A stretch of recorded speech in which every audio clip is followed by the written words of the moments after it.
History was made today when the Defense Department lifted one of the last bans on service in the armed forces. Transgender people will now be allowed to serve openly, and they will be eligible for any medically necessary care, including surgery.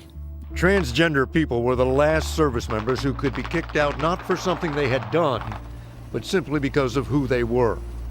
Defense Secretary Carter ended that today. Effective immediately, transgender Americans may serve openly, and they can no longer be discharged or otherwise separated from the military just for being transgender. Estimates of the number of transgender people in the military range from a low of 4,000 to a high of 11,000 out of a total force of 2 million.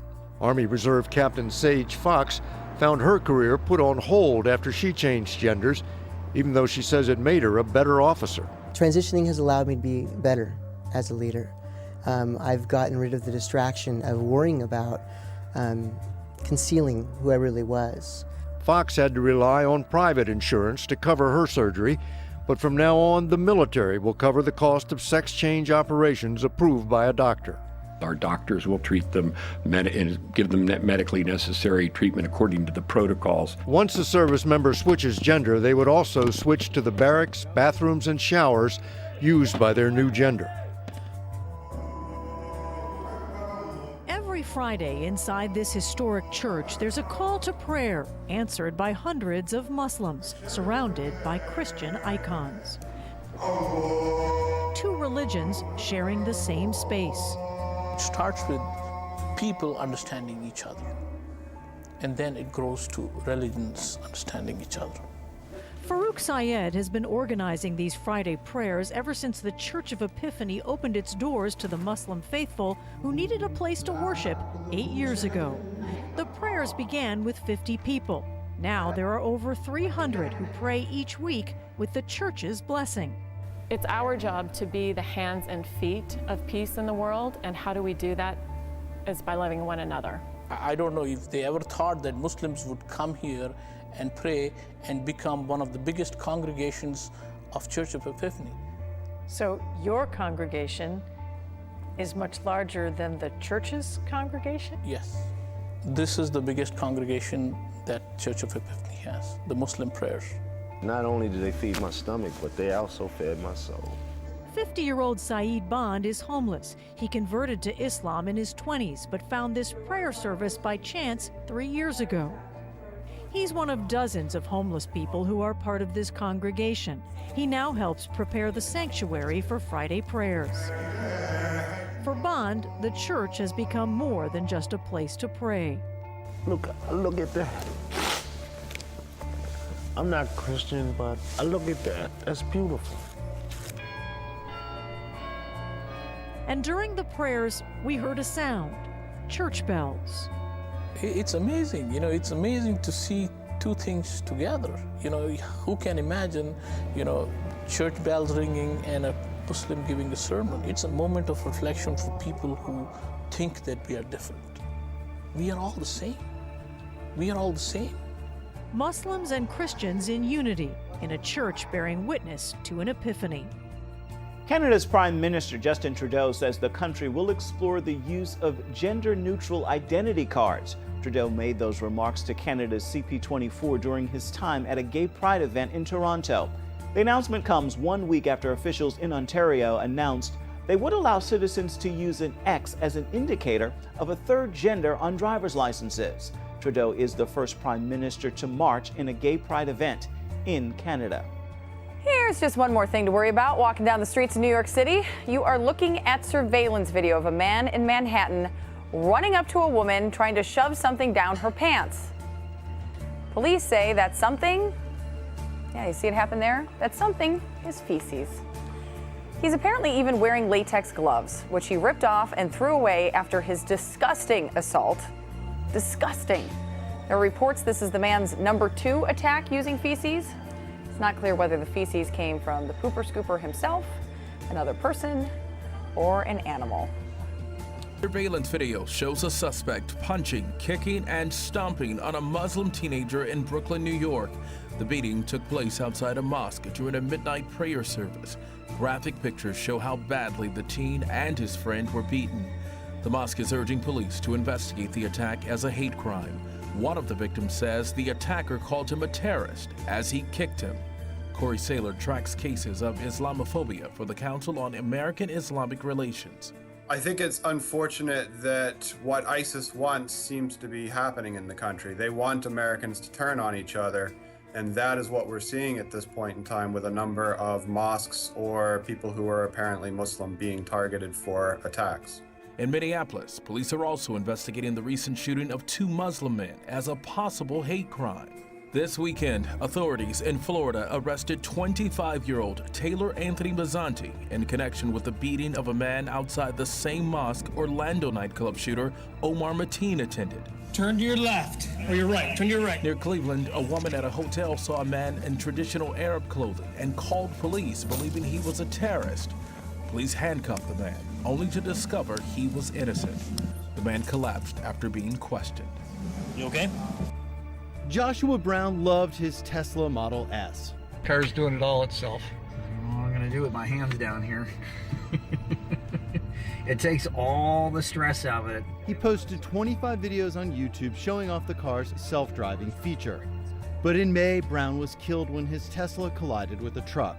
The Tesla was in autopilot mode when it failed to detect the white truck against a bright white sky. The U.S. National Highway Traffic Safety Administration is investigating the crash. We do know that the brakes of the car were never engaged. And so the car hit the truck at full speed, which is an indication that the driver was completely unaware. The crash is raising concerns about the safety of self-driving cars.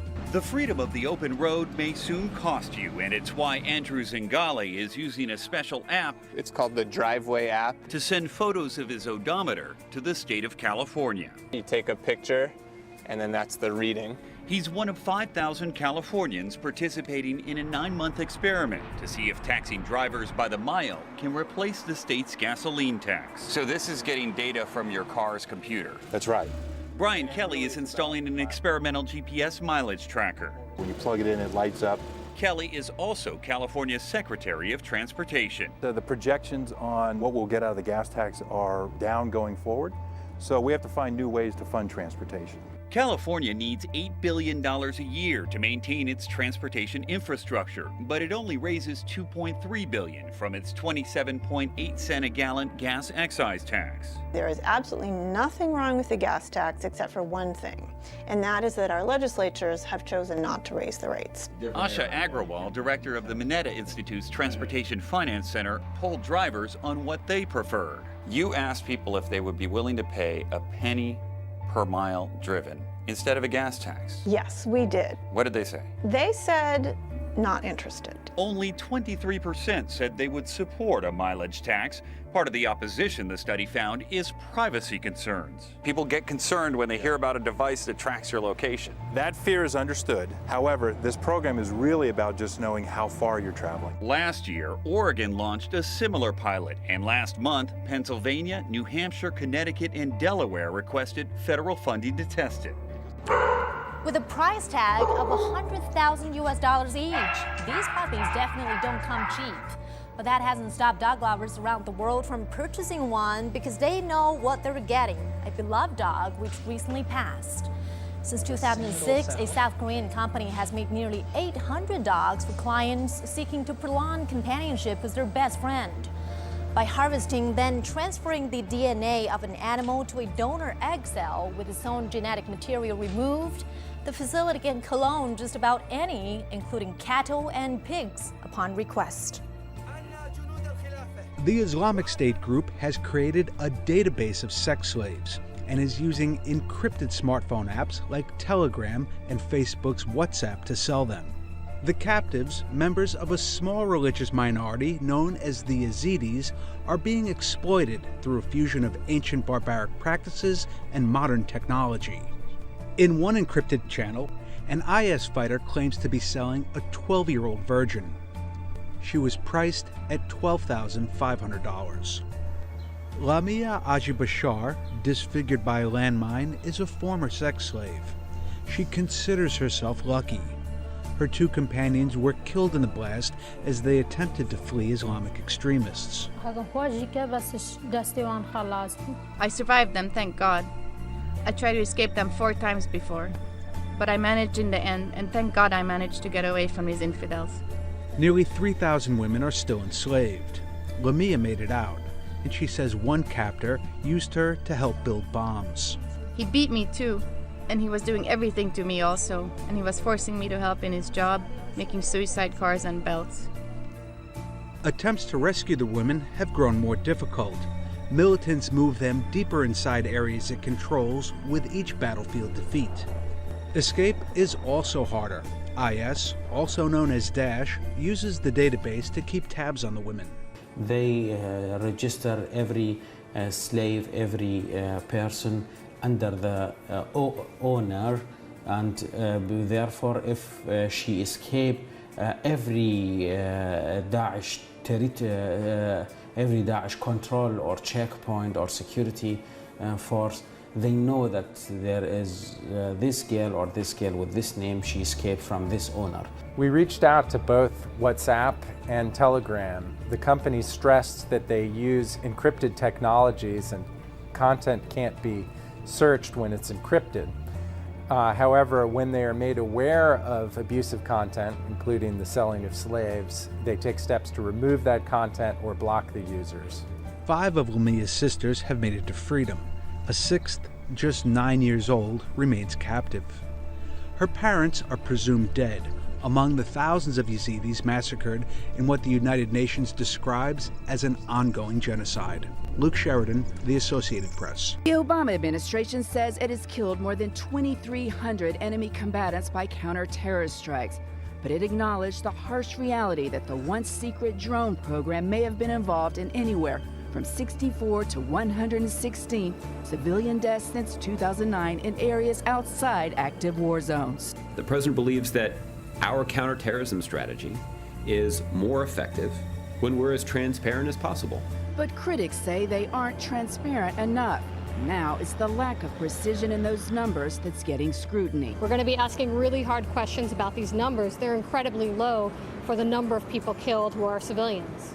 Even the highest U.S. government estimates are significantly lower than death totals compiled by watchdog groups. One estimates a maximum of 801 civilian deaths. The report, critics say, also doesn't designate the region where the deaths occurred or explain how officials determined who was an enemy and who was not. Since taking office, President Obama has significantly expanded the drone program. Earlier this year, he acknowledged there have been unintended consequences. There's no doubt that civilians were killed that shouldn't have been. In this latest reform of the program, Mr. Obama signed an executive order meant to protect civilians and make the public disclosure of civilian deaths by drone more routine. It's a clear statement by the U.S. government that the protection of civilians is at the core of national interests, of legal obligations, and an ethical concern.